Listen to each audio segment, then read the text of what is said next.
ICC के बच्चों का, साइंस के बच्चों का जो नेक्स्ट एग्ज़ाम है, फिज़िक्स एग्ज़ाम है, और बहुत सारे बच्चे डरे हुए, बहुत सारे बच्चों ने मुझे सवाल भेजा है, उसको मैं एक बार डिस्कस करना चाहता हूँ आपके साथ। हो सकता है आपका भी सवाल वही हो।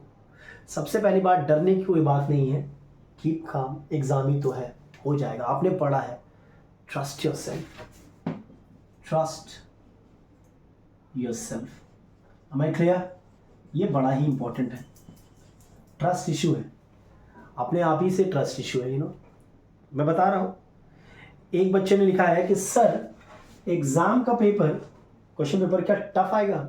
मैं बता दूँ, फिजिक्स से जो पेपर आता है वो अब वो लोग कॉन्सेप्चुअल कर दिए हैं। रोट लर्निंग पहले से ही वो लोग हटा चुके हैं।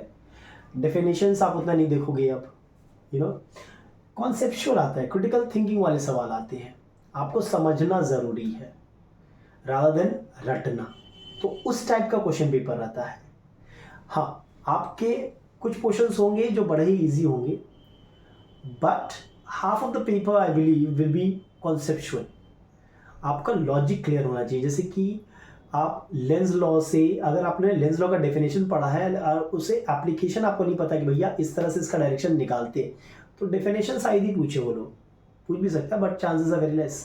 आपको डायग्राम दे देगा, बोलेगा भैया यहाँ पे करंट का इस फेज में करंट का डायरेक्शन क्या होगा अगर हम लोग नॉर्थ पोल को टुवर्ड्स द सोलेनॉइड ले आ रहे हैं। तो इस टाइप के क्वेश्चंस पूछता है, आप समझ, तो कॉन्सेप्चुअल क्वेश्चन वो लोग पूछता है।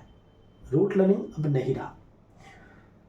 दूसरे बच्चे ने लिखा है कि सर डेरिवेशन आएगा क्या, और अगर आएगा तो कौन सा इंपॉर्टेंट है? देखो, डेरिवेशन बहुत कम देता है, बट जो मैंने ऑफ लेट देखा है, मतलब जो ऑफ लेट क्या देखा है, जो मतलब जो मुझे लगता है अगर दिया तो दे सकता है, कपल, ठीक है, work energy theorem.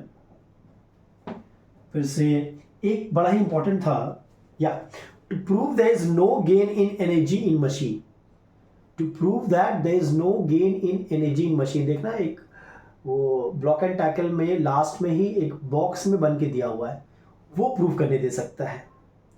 Resistor in series and parallel, I doubt शायद ही दे, फिर से हाँ, critical angle mu equals to 1/sin c, वो दे सकता है प्रूव करने के लिए।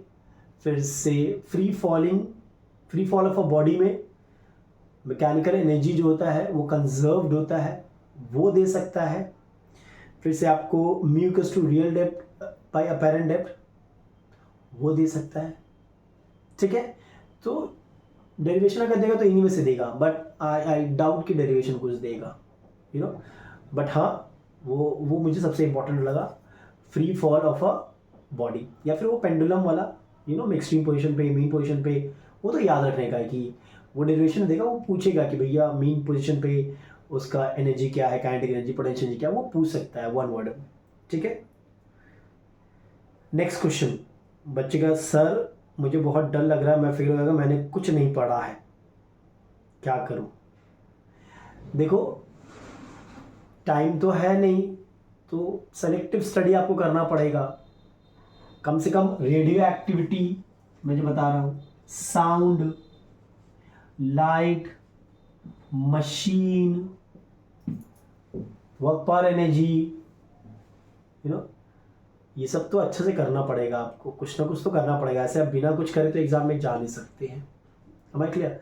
कुछ चीज़ों को तो आपको अच्छे से करना पड़ेगा। लाइट के डायग्राम्स देख लो, डायग्राम्स मैंने बार बार मैं बोल रहा हूँ, डायग्राम बेस्ड क्वेश्चन बहुत रहेंगे, डायग्राम बेस्ड क्वेश्चन बहुत रहेंगे, आप उनको प्रैक्टिस करो। प्रीवियस ईयर पेपर्स देखो, लेकिन पैटर्न चेंज हुआ है, तो 3-4 साल का ही देखो। और मैं बार बार बोलता हूँ कि डिफरेंट स्कूल की क्वेश्चन पेपर्स को देखो, वो बेटर होगा आपके लिए।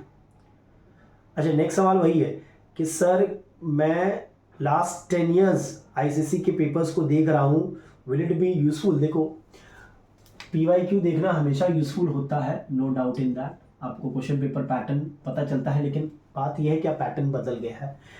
आज से 10 साल पहले जो क्वेश्चंस, जिस तरह से क्वेश्चंस आते थे, वो अब नहीं आते, मेरा मानना है। पर्सनली हो सकता है मैं गलत हूँ, लास्ट 3-4 साल का पढ़ लो, PYQ बहुत है, और डिफरेंट डिफरेंट स्कूल्स के पेपर को कोशिश करो लेने का। मैंने टेलीग्राम में ग्रुप में मैंने दिया है, 2-3 पेपर दिया है, इनफ है, उसको सॉल्व करो बैठ के। और कल का टाइम नोट कर लो, कल एक मैराथन सेशन करेंगे हम लोग जहाँ पे मैं सिर्फ क्वेश्चन सॉल्व कराऊंगा। ठीक है, कुछ बच्चों ने भेजा है मुझे, कुछ मेरे पास है, सिर्फ क्वेश्चन सॉल्व कराऊंगा। MCQ, न्यूमेरिकल्स, क्वेश्चन सब सॉल्व करेंगे हम लोग। ठीक है, नेक्स्ट एक बच्चे ने बोला है सर मैं अगर फिजिक्स में फेल हो गया तो क्या होगा। I trust you and you need to trust yourself. आप फेल नहीं होगे और इंशाअल्लाह आप बहुत अच्छा नंबर लाओगे। क्लियर है। एक बच्चे का क्वेश्चन है कि सर न्यूमेरिकल्स कितने मार्क्स के आएंगे, क्या न्यूमेरिकल्स करना ज़रूरी है, नहीं किया तो क्या होगा। देखो थोड़े बहुत तो न्यूमेरिकल्स करने पड़ेंगे। तो मैंने बोल दिया सेक्शन ए में अराउंड 6 to 8 मार्क्स के न्यूमेरिकल्स आ सकते हैं। सेक्शन बी में लगभग 20 से 30 नंबर के न्यूमेरिकल्स आ सकते हैं। लेकिन अगर आप सेलेक्टिव स्टडी कर रहे हो, न्यूमेरिकल्स को अवॉइड किया जा सकता है। यहाँ पे 40 में से आपको एटलीस्ट 10 नंबर तो करनी पड़ेंगे न्यूमेरिकल से। लाइट का भी आपका वो लेंस वाला आएगा ही आएगा, वो 1/v - 1/u = 1/f। पूरा तो नहीं छोड़ सकते आप, लेकिन हाँ अगर छोड़ रहे हो न्यूमेरिकल्स, अगर टफ लग रहा है, अभी टाइम बहुत कम है, तो हो सकता है आपको कुछ मार्क्स को सेक्रीफाइस करना पड़े, but it's not advisable to leave numericals. कुछ क्वेश्चंस को अपने कमांड में रखो, अच्छे से करो।